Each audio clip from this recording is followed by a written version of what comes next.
Hello guys, welcome back with me again in this channel. On today's video, I'm gonna show you how you can apply the nostalgia filter to your videos in ShotCut, and you can make your video looks classic and nostalgic.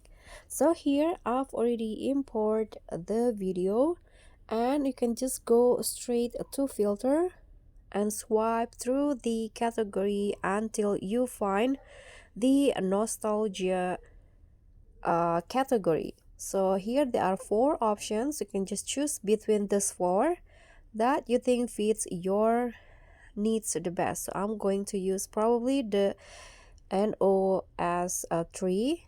Okay, the nose 3 here, and I'm going to lower the intensity, sorry, to around 45.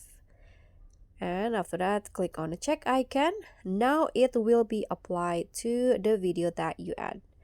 And that's all from me. Thank you so much for watching. Don't forget to like, comment, and also subscribe. Also, click on the thanks. Bye.